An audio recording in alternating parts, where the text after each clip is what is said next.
Kasunnya bilang gini, sebenarnya yang lebih urgent lagi itu mengenai Bang Titil. Di situ saya rubah. Semengerikan itu Bang Titil. Assalamualaikum warahmatullahi wabarakatuh. Kembali lagi bersama saya di Ruang Aspirasi Bersama Podcast.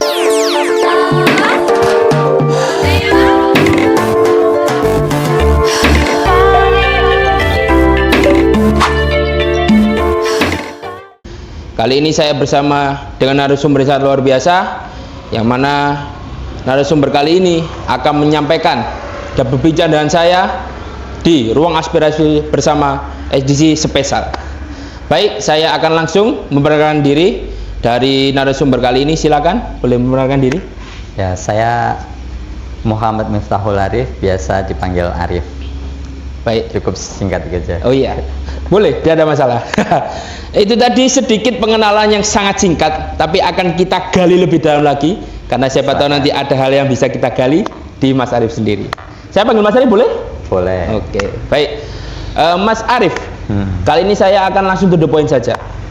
Kira-kira Mas Arif dalam waktu dekat ini, apa yang akan Anda lakukan berkaitan dengan pencalekan Anda di Lamongan? Ya, jadi kebetulan saya di Partai PKS ya. Ya. Kita diamanahkan oleh Presiden PKS. Baik. Politiknya berbagai macam. Ya. Ada politik silaturahmi, ada politik pemberdayaan, ada politik doa dan sebagainya. Ya. Nah, fokus saya di sini lebih kedepannya ke politik pemberdayaan. Dulu saya sempat pernah.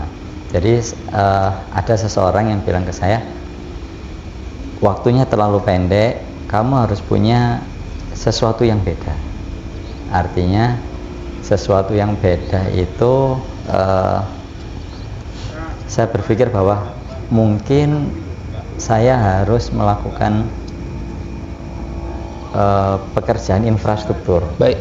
Karena kebetulan dapil saya di dapil 2 susah air. Jadi ada air irigasi untuk pertanian dan air untuk keseharian. Jadi fokus saya dulu adalah politik pembangunan infrastruktur awalnya. Ya. Ternyata ketika kunjungan kedua saya di dapil, ketemu sebuah desa, Pak Kasunnya bilang gini, sebenarnya yang lebih urgent lagi itu mengenai Bang Titil. Ada seseorang yang memberi pinjaman ke sebuah ke seseorang yang di desa-desa, dan itu nanti ada yang bulanan, ada yang mingguan, ada yang bayarnya harian, jadi macam-macam. Nah, ternyata di Bang Titil ini per tahun pasti ada korbannya, entah itu perceraian keluarga, entah itu sampai dengan bunuh diri, itu ada. Di situ saya rubah. Semengerikan itu Bang Titil. Benar. Jadi di situ saya rubah. Berarti politik saya nggak boleh pembangunan infrastruktur, karena pembangunan infrastruktur itu hanya dinikmati oleh orang di sekitar waduk atau orang di sekitar sumber air yang baru, kan gitu aja. Hal yang terpenting kalau pada posisi Bang Titil ini kan berarti kita harus meningkatkan pendapatan mereka. Walaupun di posisi saya yang sekarang juga belum menjabat sebagai anggota legislatif, artinya batasan saya semampu saya. Baik. Ya. Ini Bang Titil, fenomena yang terjadi saat ini berkaitan dengan Bang Titil itu berarti hampir sama dengan pinjol, begitu? Hampir sama. Hampir sama. Ya. Baik. Maka dari itu kita berharap bahwa nantinya bahwa Bang Titil, pinjol, pinjaman dan lain-lainnya itu paling tidak untuk saat ini yang menjadi fenomena terkini adalah banyaknya orang-orang yang melakukan pinjaman tapi tidak dilunasi, bahkan gagal bayar. Bahasa tingginya gagal bayar. Nah, itu akan jadi fokus pembicaraan kita. Barangkali nanti kita bisa berdiskusi dengan Mas Arif juga. Baik Mas Arief, Ya. berkaitan dengan program-program yang telah Anda sampaikan, salah satu program yang saya dengar tadi adalah politik silaturahim. Ya, Apakah politik silaturahim ini menjadikan Anda itu lebih efisien secara turun ke konstituen atau bagaimana? baik. Ini pertanyaan yang bagus juga. Ya. Jadi PKS dalam artian amanah dari Pak Presiden PKS juga, bahwa politik silaturahmi itu bisa menjadi alternatif. Artinya silaturahmi itu gini, kita memperkenalkan diri kita sendiri ke masyarakatnya dan kita menyampaikan program kita seperti apa gitu. Kalau bicara efektif atau tidak efektif ya, tolak ukurnya nanti seperti apa kan, belum bisa akuntabel. Nah, tapi yang kita yakini adalah dengan silaturahmi kita bisa nambah rezeki, memperpanjang umur dan sebagainya. Nah, rezeki, salah satu rezeki ya, harapan kami rezeki itu kan bahwa dengan kita silaturahmi, dengan dijalin hubungan yang baik, insya Allah suara juga harapannya linear. Baik. Gitu ya. Jadi solusi silaturahim yang mungkin bisa saya tangkap dari penjelasan Mas Arief adalah lebih mengedepankan untuk paling tidak datang ke konstituen dan sambung rasa, sambung silaturahim, dan bagaimanapun itu yang akan nantinya bisa menjadikan konstituen itu lebih dekat dengan calon anggota legislatif yang kemungkinan bisa menjadi harapan mereka. Begitu. Ya, jadi kalau mungkin ALK yang sudah jadi atau mungkin calon yang lain, mereka membentuk sebuah tim ses, di mana tim ses itu yang bergerak untuk mencarikan suara, kan kayak gitu. Baik. Bahkan calon pemilih pun belum tahu mana sih yang akan dipilih, kan gitu. Nah, kebetulan di PKS ya, dalam artian yang kita usung itu Amin, kita akan menawarkan sebuah perubahan. Nah, perubahan ini bukan berarti semua kita rubah, enggak. Apa yang sudah baik tetap kita lanjutkan, apa yang perlu kita ubah, termasuk politik ya. Utamanya kita akan melaksanakan edukasi politik. Karena sejauh ini ya, mungkin 2 atau bisa jadi 4 kali pemilu ini kita terbiasa dengan politik, money politik, ya kan. Kalau money politik itu tetap berlanjut, artinya kita hanya dibayar ya senilai 100 atau 200 ribu dalam kurun waktu 5 tahun. Kita nggak kenal siapa itu yang milik, siapa yang kita pilih, yang penting uangnya segitu misalnya. Nah, untuk memerangi itu, arahan dari DPP dalam artian Presiden PKS, politik pemberdayaan. Nah, di politik pemberdayaan ini yang saya fokusnya adalah membuat ekosistem usaha baru yang mana nantinya akan meningkatkan pendapatan mereka, walaupun untuk saat ini sebisanya. Entah itu 100 ribu per bulan meningkatnya, entah itu 200 ribu per bulan meningkatnya, tapi kami optimis bahwa nantinya pendapatan itu tetap akan linear gitu.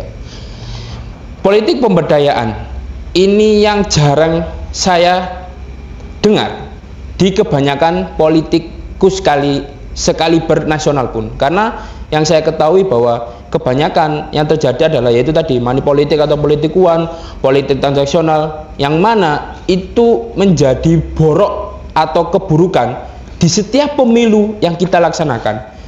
Berkaitan dengan politik pemberdayaan, Mas Arief, Ya. apa yang sudah dan mungkin direncanakan berkaitan dengan politik pemberdayaan yang mana entah itu usaha apa, bentuknya bagaimana, mungkin bisa dijelaskan sedikit?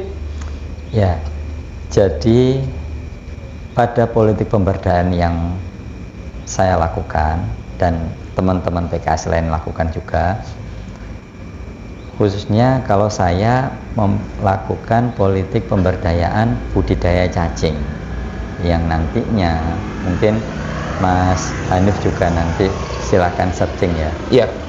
Kebutuhan vermikompos, vermikompos artinya casing ya, kalau bahasa biasanya. Casing pada saat ini global itu sampai dengan belasan triliun. Artinya Luar biasa. kalau Amerika, Australia sudah mewajibkan untuk pupuk organik, walaupun Amerika juga produsen pupuk organik ya, mereka pun tetap butuh pupuk organik dari luar. Nah, jadi sekarang yang akan saya lakukan, saya menitipkan sebuah bibit cacing di calon pemilih. Jadi nanti kalau Anda sekalian mau masuk dalam ekosistem bisnis ya, ekosistem usaha bersama, monggo silahkan.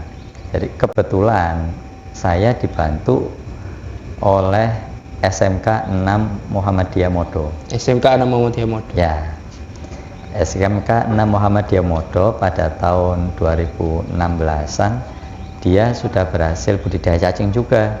Dalam 2 bulan itu dari 2 kilo menjadi 15 kilo, luar biasa. 50 kilo pertama bibit cacing saya sebar saya titipkan di SMK 6 Modo. Nah, nantinya kita pun kerjasama dengan SMK 6 Modo. Cacing itu bukan hanya kita jual utuh dalam bentuk cacing segar ataupun cacing kering, tapi juga sebagai bahan baku pupuk organik cair. Nah, gitu. Jadi mulai dari cacingnya juga nanti bisa kita beli dan kita produksi pupuk organik cairnya. Setelah itu nanti casingnya juga bisa kita kemas menjadi pupuk organik vermikompos. Mungkin kalau teman-teman bingung, vermikompos itu buat apa sih atau di mana sih gitu ya. Vermikompos itu standar pupuk untuk lapangan golf. Jadi kalau di Surabaya aja berapa lapangan golf ya? Artinya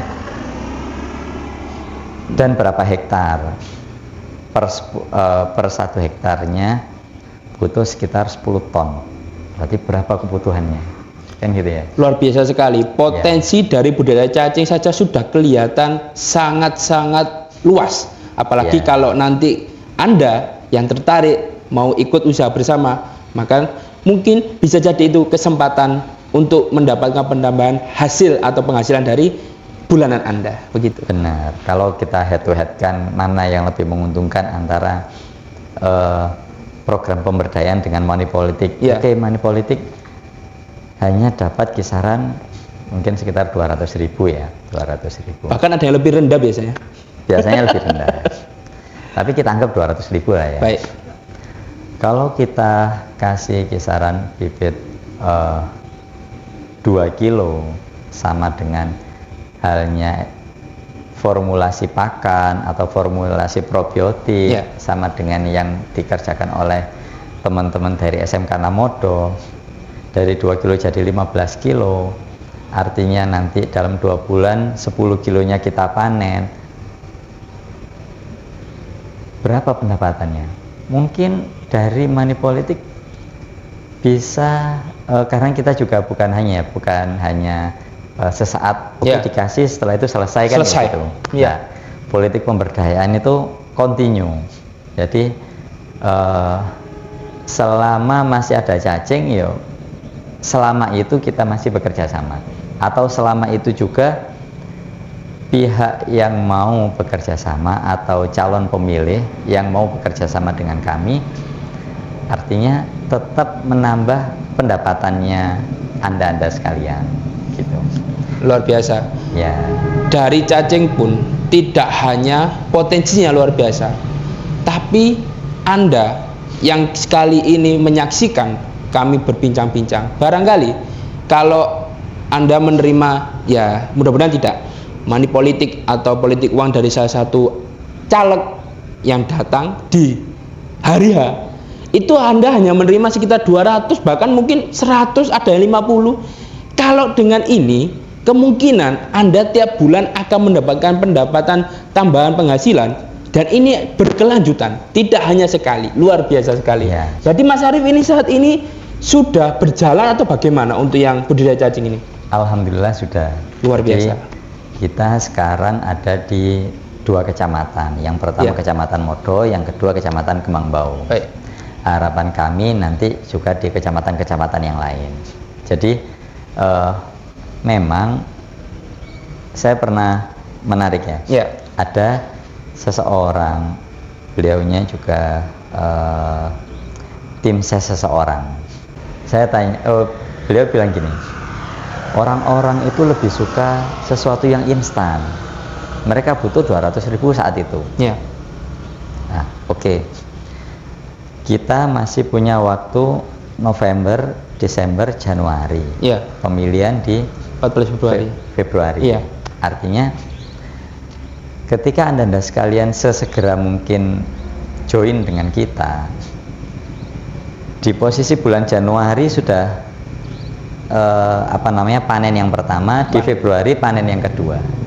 Jadi kalau bicara instan berarti kita lebih instan gitu ya, dapat Instan. 2 kali. Iya, kan benar gitu ya. sekali. Jadi bukan hanya 1 kali ketika pemilihan, Iya. setelah itu setelah pemilihan alatnya terpilih susah dihubungi atau seperti apa. Baik. Nah, di politik pemberdayaan uniknya ini, kalau politik pemberdayaan dan alatnya jadi, tidak ada alasan untuk susah komunikasi. Benar. Karena posisi kita kan punya unit bisnis bersama, punya visi untuk kedepannya bisa ekspor pupuk organik cair ataupun vermikompos ya. Artinya master plan usahanya itu masih jauh, masih panjang. masih panjang. Kalau kita mau ekspor misalnya katakanlah 40 feet, mungkin 30 ton ya. Iya. 30 ton per bulan berarti harus berapa orang yang terlibat, kan gitu ya. Iya. Kalau mau sendiri, usaha sendiri juga ya bisa-bisa aja. Cuman ketika kita usaha sendiri, hanya doa itu hanya dari keluarga kita saja. Benar. Nah, kalau kita usaha bersama, semuanya bareng-bareng, ya dinikmatinya bareng-bareng, kan gitu. Iya. Dan ketika melakukan politik pemberdayaan, saya sendiri tidak ada beban dalam artian, wah kemarin saya habis sekian, saya harus balik modal. Iya, benar sekali. Gitu ya. Nah, uniknya di politik pemberdayaan itu, Iya. karena memang kita fokusnya itu pemberdayaan ya. Entah kurun waktu yang kurang 3 bulan ini cukup atau tidak cukup, saya rasa lebih baik memulai. Gitu Baik. ya. Luar biasa. Lebih baik memulai.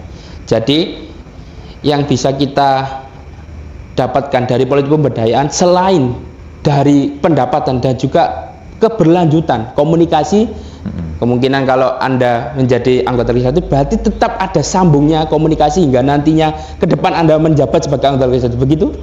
Ya, jadi ketika politik pemberdayaan artinya ALEK itu juga tidak ada beban untuk misalnya konstituen di kecamatan A menginginkan pembangunan apa. Baik. Nah, yang perlu diketahui oleh teman-teman semua bahwa janji kampanye itu belum tentu bisa linear dengan posisi kita di komisi berapa. Baik. Ya. Benar. Artinya, misalnya kita janji untuk pembangunan waduk, kita janji untuk pembangunan SPAM, atau misalnya kita janji untuk pupuk. tergantung kita nanti di posisi apa. Misalnya, oh ternyata misalnya saya penempatannya itu di komisi yang berhubungan dengan pendidikan dan olahraga. Ya. Nah, berarti untuk menepati janji yang pembangunan tadi kan agak susah, kan Baik. gitu ya. Benar. Dalam artian untuk yang sekarang pun saya juga tidak terlalu muluk-muluk janji, karena Ya. janji itu kan harus ditepati. Benar. Yang utama adalah ayo kita tumbuh bareng. Kita tidak bisa mengandalkan negara, gitu ya. Benar. Kalau zaman dulu Islam bisa jaya itu karena semua orang mau mengeluarkan uangnya atau pendapatannya untuk kemajuan Islamnya. Baik. Nah, itu kita aplikasikan ke daerah. Ya. Ayo kita usaha bersama, ayo kita kembangkan, mana yang butuh dibangun, kita bangun. Karena kita juga tahu bahwa APBD Lamongan juga tidak seperti APBD-nya Bojonegoro, Ya. APBD-nya Gresik, Sidoarjo, Surabaya. Iya, kan berbeda. benar sekali. Nah, kalau dalam artian hanya menyalahkan itu kan aneh ya, Iya. nggak wajar. Nggak Jadi wajar. Iya. kita harus punya pemikiran bahwa semua warga Lamongan berhak untuk membangun Lamongan, gitu ya. Semua warga Lamongan berhak untuk membangun Lamongan. Iya. Luar biasa sekali. Nah,